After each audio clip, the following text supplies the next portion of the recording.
March 1942. Deep in the Libyan desert, nearly 500 miles behind Axis lines.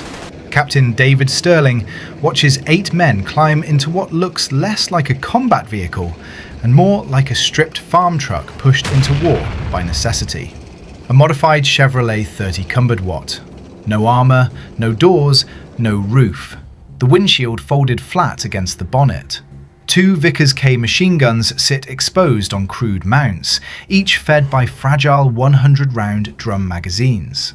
The engine barely produces 85 horsepower. Against the German Afrika Korps, tanks, aircraft and supply lines stretching across North Africa, this should be suicide. And yet, this barbaric truck will help cripple Erwin Rommel's air power and reshape modern special operations.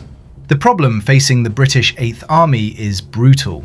Rommel's forces move fast, striking deep and disappearing across vast desert distances. Conventional units can't match that speed. Aircraft are scarce, intelligence is outdated within hours, and every large offensive bleeds resources Britain cannot replace. Command wants decisive victories. Sterling sees something else entirely. But even his own superiors doubt him. 8 men in unarmoured trucks, operating alone behind enemy lines for weeks at a time, hundreds of miles from support, sounds less like doctrine and more like a death sentence. Sterling understands something others don't. The desert is not empty. It is leverage.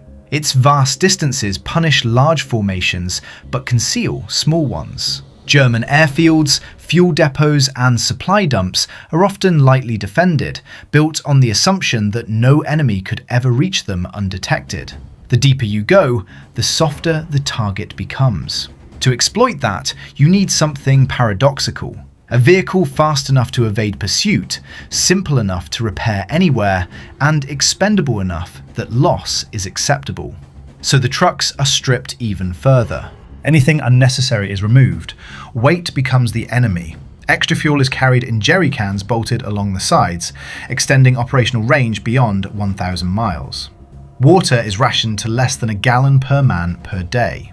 Sand channels are fitted for self-recovery. Navigation relies on compasses, stars and instinct, rather than detailed maps that cannot keep up with shifting dunes. There is no protection, only reach. Then comes execution. They move only at night, no headlights, engines running low to avoid detection. The desert cold cuts through clothing as temperatures drop near freezing. By day, they disappear, vehicles camouflaged under netting and sand, men lying motionless for hours as German reconnaissance aircraft sweep overhead. One mistake in navigation can strand them until fuel and water run out. Their target is a forward Luftwaffe airfield. Dozens of aircraft sit in neat rows, fuel trucks nearby, guards minimal. At 0200 hours, the patrol splits into assault elements. Engines roar. They charge directly onto the runway. The Vickers K guns erupt, firing nearly 950 rounds per minute. Tracer fire slices through darkness, shredding parked aircraft. Fuel drums ignite instantly. Mechanics scatter in panic as the airfield collapses into chaos. Every man knows the plan. Strike fast, do not linger, do not hesitate. They leap from moving trucks, planting Lewis bombs, small thermite charges, directly onto engines, fuel lines and airframes. 10 seconds per target, that is all. Then back into the vehicles, engines screaming, tires fighting loose sand as they break away into the desert. But the desert never guarantees escape. One truck bogs down in soft sand, another takes return fire, thin metal panels perforated like paper. A gunner is hit but keeps firing until pulled back inside. There is no evacuation, no reinforcement. A disabled truck is abandoned, a wounded man is left if he cannot continue. Survival depends on motion. They escape by minutes. Behind them, the airfield detonates into cascading destruction. Aircraft explode one after another as fuel stores ignite, lighting the desert horizon. By dawn, over a dozen German planes are destroyed or beyond repair. And this is not a one-time success. Over the following months, these patrols will destroy more than 250 aircraft on the ground, forcing the Germans to divert troops away from the front simply to defend rear installations. The strategic effect is disproportionate. Rommel's air superiority begins to erode. Supply lines stretch thinner. Commanders become defensive, spreading forces across impossible distances.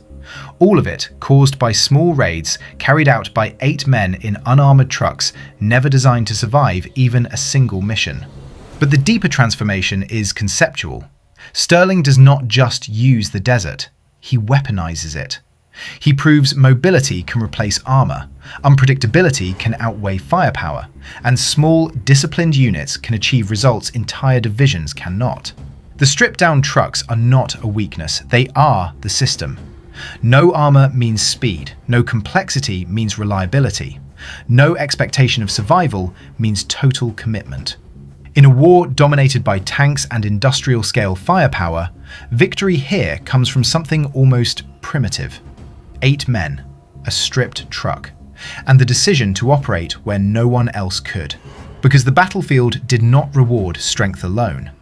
It rewarded those willing to break every assumption the enemy depended on.